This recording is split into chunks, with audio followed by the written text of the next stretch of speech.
Hi friends, ദിവസേനയുള്ള അപ്ഡേറ്റിലേക്ക് എല്ലാവർക്കും സ്വാഗതം. നാളെ ഫെബ്രുവരി 19 വെള്ളിയാഴ്ച ദിവസത്തെ റേഷൻ വിതരണവും ഭക്ഷ്യക്കിറ്റ് വിതരണവും എങ്ങനെയെന്നാണ് വീഡിയോയിലൂടെ നോക്കുന്നത്. അതോടൊപ്പം തന്നെ നാളെ ശ്രദ്ധിക്കേണ്ട പ്രധാനപ്പെട്ട 4 കാര്യങ്ങളും എന്തെല്ലാം എന്നാണ് നോക്കുന്നത്.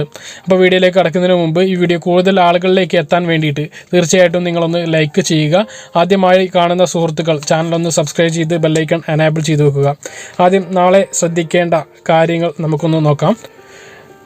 മൊബൈൽ കണക്ഷനുകൾ ഉപയോഗിക്കുന്ന ആളുകൾക്ക് വൻ തിരിച്ചടിയാണ് ഏപ്രിൽ മാസത്തിൽ വരാൻ പോകുന്നത്.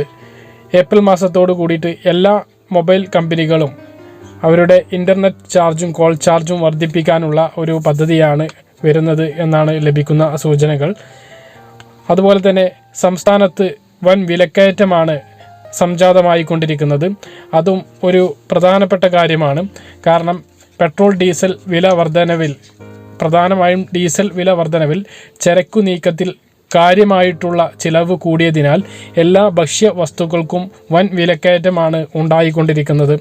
അതാണ് ശ്രദ്ധിക്കേണ്ട മറ്റൊരു കാര്യം. മറ്റൊന്ന് സ്വർണ്ണവില ഈ മാസത്തെ ഏറ്റവും താഴ്ന്ന നിലയിലേക്ക് എത്തിയിരിക്കുകയാണ്. സ്വർണത്തിന് ഇന്നും ഗ്രാമിന് 30 രൂപ കുറഞ്ഞിട്ടുണ്ട്. ഇപ്പോൾ ഒരു പവൻ്റെ വില 34,720 രൂപയാണ്. ഒരു ഗ്രാം സ്വർണത്തിന് ഇന്ന് കേരളത്തിൽ വില 4,340 രൂപയാണ്. ഇന്ധനവില തുടർച്ചയായ 11ാമത്തെ ദിവസവും കൂടിയിരിക്കുകയാണ്. വലിയ തിരിച്ചടിയാണ് ജനങ്ങൾക്ക് അതുമൂലം വന്നുകൊണ്ടിരിക്കുന്നത്. ഇന്ധനവില ഇന്ന് തിരുവനന്തപുരത്ത് പെട്രോളിന് 34 പൈസ കൂടിയിട്ടുണ്ട്. 91 രൂപ 33 പൈസയാണ് തിരുവനന്തപുരം ഇന്നത്തെ വില. ഡീസലിന് 33 പൈസ കൂടി 86 രൂപ 29 പൈസയാണ് ഇന്ന് തിരുവനന്തപുരത്തുള്ള വില. ഇതേ രൂപത്തിൽ തന്നെയാണ് സംസ്ഥാനത്തിൻ്റെ എല്ലാ അപ്പോൾ ഈ പറഞ്ഞ കാര്യങ്ങളൊക്കെ നാളെ ഒന്ന് ഓർത്ത് വെക്കുക. അതുപോലെ തന്നെ നാളത്തെ റേഷൻ വിതരണം എങ്ങനെയെന്ന് നമുക്ക് നോക്കാം. നാളത്തെ ഭക്ഷ്യവിഹിതങ്ങളുടെ വിതരണം ഫെബ്രുവരി മാസത്തെ ഭക്ഷ്യവിഹിതങ്ങളാണ് ഇപ്പോൾ വിതരണം ചെയ്തുകൊണ്ടിരിക്കുന്നത്. എല്ലാ ആളുകളും ഉടൻ തന്നെ കൈപ്പറ്റണമെന്ന് ഓർമ്മിപ്പിക്കുന്നു. കാരണം ഈ മാസം ഇനി 10 ദിവസം തികച്ച് ഇല്ല. ഇനി 2 ഞായറാഴ്ച കഴിഞ്ഞു പോവേണ്ടതുണ്ട്. ഈ മാസത്തെ അവസാന ദിവസം 28 ഞായറാഴ്ച ആയതുകൊണ്ട് ആ ദിവസം റേഷൻ കട പ്രവർത്തിക്കുന്നതല്ല. അതുകൊണ്ട് തന്നെ നിങ്ങളുടെ ഭക്ഷ്യവിഹിതങ്ങൾ നഷ്ടപ്പെടാതിരിക്കാൻ വേണ്ടി പെട്ടെന്ന് തന്നെ നിങ്ങൾ പോയി വാങ്ങേണ്ടതാണ്.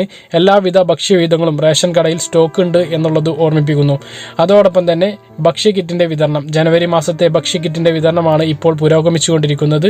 എല്ലാ ആളുകൾക്കും ഭക്ഷ്യക്കിറ്റ് പോയിട്ട് വാങ്ങാവുന്നതാണ്.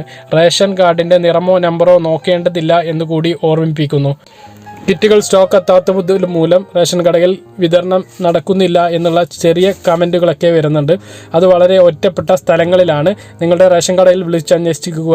നിങ്ങൾക്ക് അനുവദിച്ചിട്ടുള്ള റേഷൻ കിറ്റ് റേഷൻ കടയിൽ എത്തിയിട്ടുണ്ടോ എന്നുള്ളത് നിങ്ങൾക്ക് പോയിട്ട് കിറ്റ് വാങ്ങാവുന്നതാണ്. സംസ്ഥാനത്തിൻ്റെ ഒട്ടുമിക്ക റേഷൻ കടകളിലും, എല്ലാ റേഷൻ കടകളിലും ജനുവരി മാസത്തെ ഭക്ഷ്യക്കിറ്റ് ഉണ്ട് എന്നാണ് നമുക്ക് ലഭിക്കുന്ന വിവരം. അപ്പോൾ ഇത്രയാണ് നാളത്തെ റേഷൻ വിതരണത്തെക്കുറിച്ച് പറയാനുള്ളത്. പറഞ്ഞ കാര്യങ്ങളെല്ലാം വ്യക്തമായിട്ട് മനസ്സിലാക്കാമെന്ന് കരുതുന്നു. ഇതുപോലുള്ള റേഷൻ അപ്ഡേറ്റുകളും മറ്റ് ഇൻഫോർമേറ്റീവായ വീഡിയോകൾ ലഭിക്കാൻ ചാനൽ സബ്സ്ക്രൈബ് ചെയ്യുക, ബെല്ലൈക്കൺ എനേബിൾ ചെയ്ത് വെക്കുക. മറ്റൊരു വീഡിയോയുമായി നമുക്ക് വീണ്ടും കാണാം. ഇതുവരേക്കും ബൈ.